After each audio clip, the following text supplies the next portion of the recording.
dan sudah puluhan ribu sudah bergabung dan sudah melaksanakan tugas kemanusiaannya dengan sangat penuh komitmen dan juga berbakti tinggi sekali kepada negeri. Kami hadirkan koordinator relawan gugus tugas ya, Pak Andre Rahadian. Nanti akan memberikan lebih banyak tentang perkembangan terkini dari gugus tugas. Ada juga 2 relawan yang bergabung dengan kami secara virtual.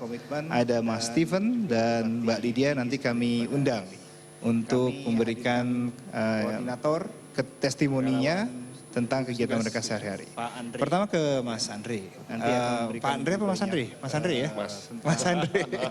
Mas Andre, berapa banyak relawan yang sudah bergabung sampai hari ini sejak gugus tugas ini didirikan? Jadi sejak kita buka pendaftaran 4 minggu lalu, sudah per hari ini sudah ada 28.900 yang terdaftar, itu 5.500 relawan medis dan sisanya yang non medis. 28.900 ini dari mana saja? Jakarta saja atau dari seluruh Indonesia? Seluruh Indonesia. Ya, jadi seluruh 34 provinsi sudah mendaftarkan dirinya. Dari Sabang sampai Merauke. Dari Sabang sampai Merauke, luar biasa ini. Salut sekali sama relawan-relawan seluruh Indonesia. Ya. Mereka ini kebanyakan mendaftar sebagai relawan bidang apa? Yang terbanyak untuk non medis itu logistik dan administrasi umum. Ya. Jadi logistik ini termasuk menyebarkan bantuan nantinya. Bantuan yang ada. Ya. Oke. Yang dibutuhkan sekarang, yang paling banyak dibutuhkan hari ini apa saja? Bidang apa saja, Mas Andre? Tetap bahwa karena pandemik, jadi memang yang dibutuhkan lebih banyak tenaga medis. Kita dari 5.500 yang sudah ada, setelah kita sisir, setelah kita seleksi lagi, mungkin yang siap sampai saat ini ada 2.500 sampai 3.000. Jadi nggak sesuai dengan yang semua yang mendaftar. Karena ada keterbatasan, kita mengharuskan adanya surat tanda registrasi, kita mengharuskan adanya konsen dari keluarga karena memang ini jangka waktu mereka ada di rumah sakit atau fasilitas kesehatan itu paling tidak 30 hari. 1 bulan ya, minimal 1 bulan berbakti ya, bertugas untuk menjadi relawan. Betul. Prosedur apa saja yang mereka harus lewati untuk menjadi relawan? Selain seleksi sertifikasi juga ada medical check up. Itu untuk non medis. Kalau untuk yang medis, untuk yang non medis kita lakukan training. Jadi sebelum kita menempatkan atau meminta relawan ini untuk bekerja di lapangan, kita lakukan training 1 modul. Setelah itu kita kasih surat tugas dan ada lokasinya di mana relawan ini bisa membantu. Jadi ada medical training, ada medical check up, ada Betul. Training ya. Nah sekarang kita menyapa langsung ke Mas Steven. Mas Steven, apakah bagaimana pengalaman Mas Steven dulu waktu dari mulai mendaftar sampai bisa bertugas di Wisma Atlet ya, berarti Mas Steven ya? Ya silakan. Ya kalau saya kebetulan mendapat linknya dari seorang teman yang kebetulan juga sudah bertugas di sini di bagian laboratorium. Katanya ada pembukaan penerimaan relawan. Jadi waktu itu sempat kepikir sih, takut untuk mau mendaftar. Karena ya katanya kan berbahaya ya Pak ya. Pada dasarnya sih intinya saya sebagai perawat mengatakan kapan saya bisa turun tangani wabah skala internasional secara langsung. Mungkin kelak sampai saya tua pun saya bakal tidak bisa punya pengalaman. Jadi apa salahnya coba untuk maju. Kemudian berikutnya untuk membuktikan dirinya saya lah Pak bahwa saya bisa ditunjukkan kepada keluarga, kepada saudara-saudara saya di kampung bahwa saya bisa untuk lebih daripada mereka. Akhirnya saya melalui link yang diberikan oleh teman tadi, saya mendaftar. Sempat masuk di gelombang 5, tapi ada beberapa hal akhirnya tunda keberangkatannya saya. Kemudian masuk di gelombang 6 lagi, diakomodir masuk ke gelombang 6. Kemudian diakomodir lagi masuk ke gelombang 7. Setelah itu mendaftar di gelombang 7, kemudian seleksi administrasi berupa berkas-berkas. Dan yang paling penting STR dengan surat izin orang tua. Kebetulan saya orang tuanya jauh Pak.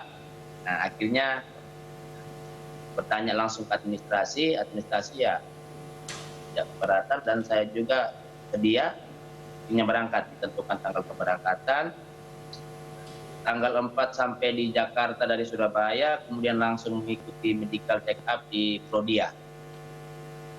Kemudian dari Prodia kami diarahkan ke Wisma Atlet. Jadi dari Surabaya medical check up di Jakarta ya? Ya Pak, di Prodia. Iya. Setelah dari Prodia kami ke Wisma Atlet, sampai di Wisma Atlet juga kami masih melakukan sesi foto ronsen dengan rapid test. Nah sekarang bertugas di mana dan apa saja yang dilakukan oleh Mas Steven? Sekarang saya bertugas di bagian ACU. Boleh dijelaskan ACU itu apa? ACU itu satu unit untuk, secara bahasa umumnya saja lah Pak ya. ACU itu tempat untuk pasien-pasien yang boleh dikatakan kritis, yang butuh penanganan lebih, butuh perhatian lebih Pak. Jadi yang lebih perlu perhatian khusus ya? Ya, perhatian khusus Pak. Lalu kegiatannya apa saja? Biasanya mulai dari monitor tanda-tanda vitalnya pasien, kemudian segala keluhan-keluhannya dia, penyakitnya dia, mulai dari pemeriksaan labor lengkap, kemudian pemeriksaan swab dan segala macamnya. Mas Steven, di sana fasilitas dan sarana pendukung yang Mas Steven dapatkan tuh apa saja untuk mendukung kinerja Mas Steven selama bertugas di sana? Maksudnya di Wisma Atlet ya? Tower 7 Pak. Ya, di Wisma Atlet kalau sudah selesai bertugas itu istirahat di mana dan bisa melakukan kegiatan di mana gitu. Kebetulan kami kalau begitu setelah dinas, kami pulang kembali ke kamar masing-masing ya Pak ya, setelah mengambil logistik untuk kebutuhan sehari-harinya kami disuplai ya, sangat-sangat syukurlah kami disuplai dengan baik oleh pihak pemerintah, baik berupa makan dan minum, walau kadang ada beberapa hal yang kurang mengenakan di hati, tapi kita maklumi saja karena namanya juga darurat Pak. Kemudian kami per 2 orang dapat 1 kamar, dan kamarnya lumayan gede Pak, gede, dan juga ya bagi kayak kami yang dari pelosok ini kan kamarnya sudah lumayan wow.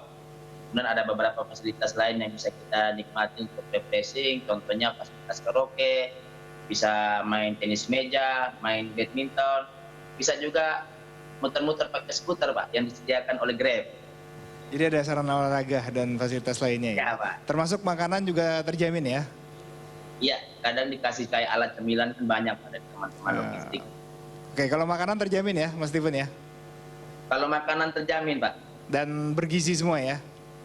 Iya, bergizi Pak. Berapa lama lagi nih Mas Steven di sana? Rencananya kami mulai tanggal 4 depan ini, 5, kami akan masuk masa karantina selama 14 hari. Setelah itu kami melanjutkan lagi perpanjangan tugas selama 1 bulan. Iya, nah ini ada Mbak Lydia juga. Mbak Lydia boleh cerita? Ini Mbak Lydia adalah ahli gizi ya. Mbak Lydia boleh cerita apa saja yang harus diatur ya, kadar gizi yang disediakan baik itu untuk petugas maupun untuk pasien. Jadi memang kalau untuk dari nilai gizinya sendiri kita mengutamakan dia makanan yang beraneka ragam dan tinggi protein. Karena memang salah satu yang mendukung dari sistem imun itu sendiri adalah sumber protein seperti daging ayam, daging ikan, terus daging sapi. Nah, di situ kita kombinasikan semuanya dengan pengolahan yang berbeda, dengan bentuk yang berbeda. Nah, ini yang kami terus modifikasi supaya kami juga melakukan survei pelayanan sehingga dari survei-survei tersebut kami tahu di mana yang harus kami perbaiki. Oke, baik. Ada pengalaman yang ingin diceritakan kepada masyarakat Indonesia selama bertugas menjadi ahli gizi di sana? Jadi memang ahli gizi ini mungkin dorongan awal saya ya. Saya melihat teman-teman perawat, saya melihat teman-teman tenaga medis yang berjuang di garis depan. Lalu ada beberapa dosen saya yang sudah dipanggil oleh Tuhan. Di situ hati saya tergerak. Mungkin saya tidak di bagian depan, tapi setidaknya kami ahli gizi, kami bisa mendorong supaya tenaga medis punya imun yang maksimal, sehingga pasien juga mudah cepat sembuh. Tenaga medisnya juga bisa juga dengan optimal melayani dari pasien yang PDP atau sudah COVID. Kalau misalnya dari gizinya saja untuk tenaga medis tidak diperhatikan, mereka mau apa? Mereka hanya bunuh diri untuk masuk ke dalam. Disitulah kita ahli gizi terus konten supaya khususnya tenaga medis dan pasien mendapatkan sesuai kebutuhannya. Ya, baik, terima kasih banyak Mbak Lydia dan Mas Steven. Mudah-mudahan tetap sehat terus di sana dan tetap gembira dan senang hatinya dan ikhlas melaksanakan tugasnya. Kami doakan yang terbaik buat Mas Steven dan Mbak Lydia. Tuhan memberkati dan mudah-mudahan selalu memberikan yang terbaik bagi bangsa Indonesia. Mungkin terakhir Mas Andre. Terima kasih buat Mas Steven sama Mbak Lydia yang sudah berbakti di sana di Wisma Atlet. Semoga sehat terus. Terima kasih. Ada update terkini dari relawan gugus tugas? Jadi memang karena tadi kita sampaikan kebutuhan lebih banyak di medis dan untuk non medis ini kita akan lakukan klasifikasi ulang. Kita lagi perbaiki mekanisme pendaftaran. Jadi untuk sementara mulai hari ini sampai hari Minggu ditutup dulu dan akan kita buka lagi mulai hari Senin pendaftaran untuk relawan yang non medis. Dengan klasifikasi baru sehingga lebih terdata lebih cepat karena ini pergerakan harus segera mulai lagi. Oke, jadi hari ini yang punya latar belakang medis ya kami harapkan bisa lebih banyak mendaftar ya sebagai relawan. Hari ini sedang dibuka kesempatan yang luar biasa ini untuk mengabdi pada bangsa Indonesia. Dan mungkin terakhir Mas Andre, kita juga berikan pesan-pesan bagi masyarakat Indonesia, bagaimana caranya supaya tidak kena COVID-19? Apa yang harus dilakukan? Pertama, jaga jarak, selalu cuci tangan, tinggal di rumah agar teman-teman yang di Wisma Atlet tidak kerja lebih keras lagi. Dan juga untuk Lebaran ini jangan mudik, saya rasa itu. Terima kasih banyak semuanya, terima kasih Mas Andre, terima kasih Mas Steven, Mbak Lydia dan seluruh relawan yang bertugas. Sekali lagi tetap sehat, tetap semangat dan mudah-mudahan kita bisa melampaui pandemi ini secepatnya. Terima kasih banyak. Sekian dari gugus tugas percepatan penanganan COVID-19. Sampai berjumpa lagi. Wassalamualaikum warahmatullahi wabarakatuh. Waalaikumsalam. Ya, pemirsa, baru saja tadi telekonferensi gugus tugas percepatan penanganan COVID-19 dengan para relawan, di mana saat ini sudah terdapat 28.900 relawan yang terdaftar dan tersebar di seluruh Indonesia. Dari Andre Rahadian, koordinator tim relawan gugus tugas COVID-19. Nah, gugus tugas pun menyiapkan sejumlah keperluan relawan seperti logistik dan tempat tinggal sementara di mana relawan bertugas. Namun demikian, sejumlah kebutuhan masih diperlukan relawan seperti APD serta alat medis yang jumlahnya masih terbatas. Sementara itu untuk pendaftaran relawan non-medis akan dibuka kembali pada hari Senin pekan depan.